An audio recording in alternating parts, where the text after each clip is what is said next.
Porque se você faz o que todo mundo faz, você vai chegar no mesmo lugar que todo mundo chega. Por analogia, por pura lógica. Se você dá todos os passos que todo mundo dá, você necessariamente vai chegar no mesmo lugar que todo mundo chega. Existe uma questão cultural na qual todos nós estamos envolvidos. Desde a escola, do ensino fundamental, do ensino médio, nós entramos num modelo acadêmico, num modelo de ensino, num modelo de escola, preparado para formar operários para as fábricas. O modelo de ensino nosso, ele data da Revolução Industrial. Então aquela coisa bem da sirene tocando, não é? Aquela coisa do horário do almoço, aquela coisa bem de fábrica. Então é um modelo que forma numa linha de montagem mão de obra para o mercado. E que bom, porque o mercado precisa de mão de obra. Então tá tudo certo.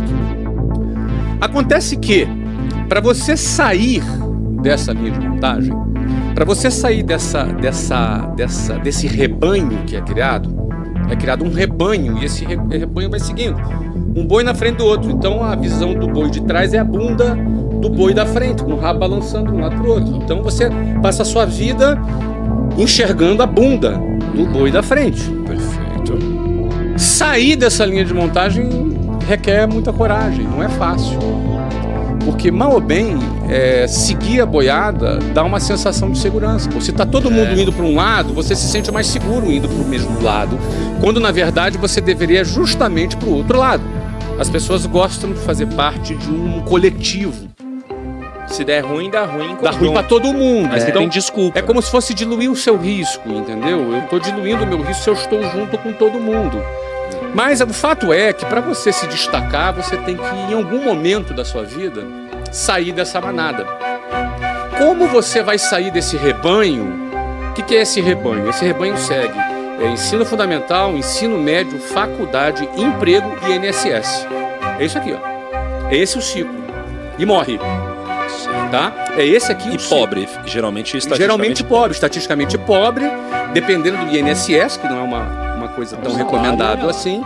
E no final do filme, A Lista de Schindler, ele tem um cara se lamentando profundamente, chorando compulsivamente, porque ainda tinha um relógio.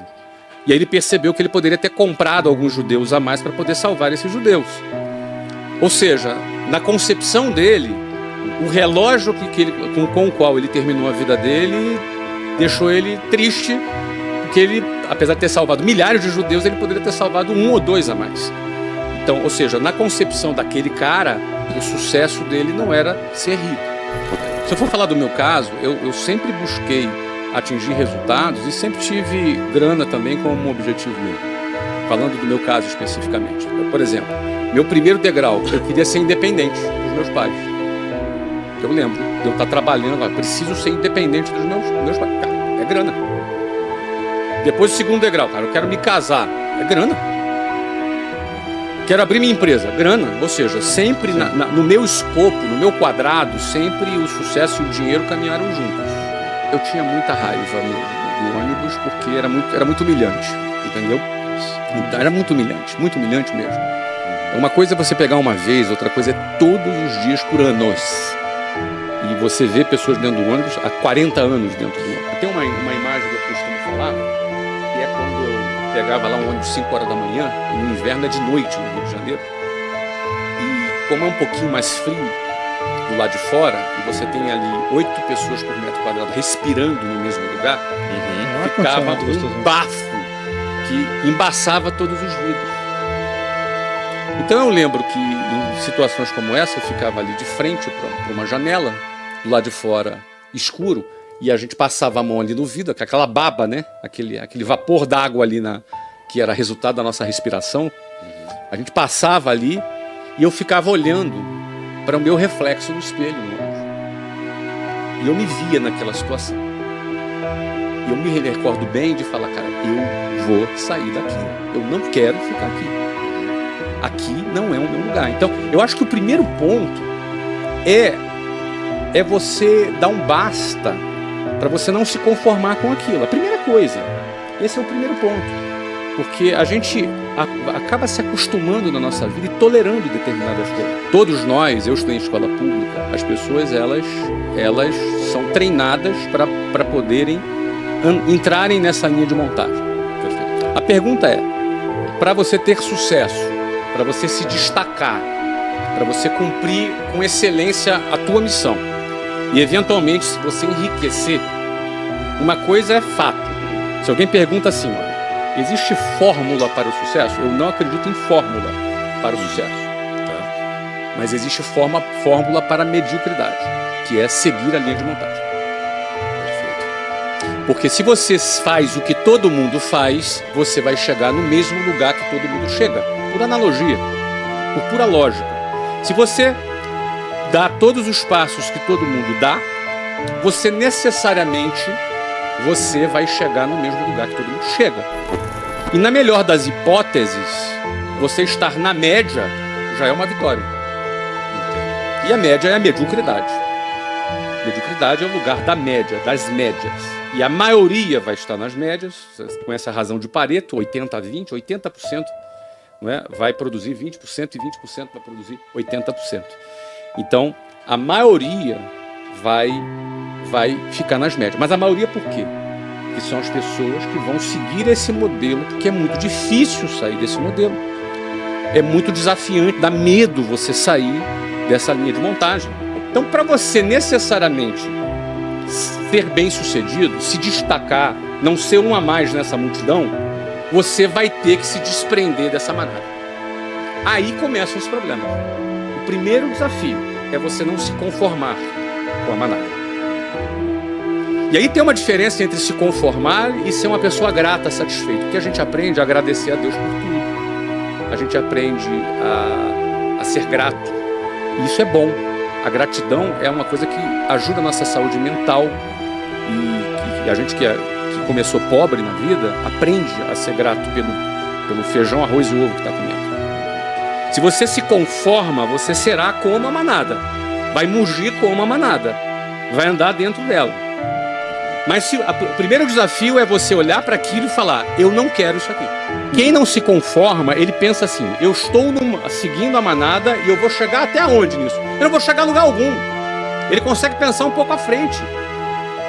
Eu olhava, analisava aquilo, a conta para mim não fechava. Eu fazia uma conta na minha cabeça. Eu pensava assim, cara, daqui a 30 anos eu vou estar aqui como essas pessoas que estão aqui. Só que eu não quero. Então, assim, quando você começa a questionar, o teu cérebro começa a pensar, cara, o que eu vou fazer para sair daqui? Eu não tinha as respostas ainda. Sim. Mas o ponto é que quando a gente tolera determinadas situações intoleráveis na nossa vida, a gente só piora a nossa situação. Ou seja, se eu levo na cara e tolero, a chance de você levar na cara de novo é pelo menos 50% maior depois. Então, se eu tolero o intolerável, a chance é piorar, não é melhorar. Então, existe uma fase que é o questionamento e uma tomada de decisão. Precisa existir uma tomada de decisão. Não necessariamente a pessoa sabe o que vai fazer. Não é fácil. E alguém pode dizer, é fácil esse cara fazer. Ele falar isso, ele é rico. Às vezes eu ouço esse tipo de Acho que isso é o mais difícil, o cara saber o que tem que fazer. É assim, é claro que na minha situação hoje é mais fácil falar, mas eu estive naquela situação dentro do ônibus que a gente está falando aqui. Então penso que primeiro é questionar. O primeiro questionamento, eu não vou sair daqui. Não tem solução isso aqui. Daqui a 30 anos eu vou estar aqui. É isso que eu quero para minha vida? Não. Se é não, eu tenho que sair daquele ciclo. Depois, pensando que você decidiu sair, você vai fazer o quê? Tu vai começar a pensar em soluções. E eventualmente você vai achar alguma solução. Eventualmente você vai achar alguma solução. Ou não. Não tem garantia de nada aqui. Mas a garantia é o seguinte, se você não questionar, é garantido, você vai ficar lá dentro para resolver. É garantido. Bom, então você tem que sair daquilo e pensar em sair. Aí quando você toma uma decisão de sair daquela situação, você vai ter que enfrentar uma outra situação que você mencionou, os amigos. Isso aí é complicado, cara. Porque a decisão de sair da manada, os primeiros metros longe da manada, a manada te vê saindo dela. E a manada te julga. E a manada te julga. Te põe medo. Te faz terrorismo. Então, assim, o cara que decidiu sair do ônibus, agora ele vai buscar uma outra solução. Porque, vamos lá, para eu ter sucesso, essa é a pergunta. As pessoas são bundonas, não é? Para eu ter sucesso, para eu sair e crescer, eu vou ter que sair da linha de montagem. E na hora que eu sair da linha de montagem, quem convivia comigo vai se incomodar. Uns por preocupação, outros porque prefere dizer que você é um sonhador, um iludido, um bobalhão, acredita, pensa grande demais, é sonhador demais. E as pessoas dão risada. Isso aconteceu comigo.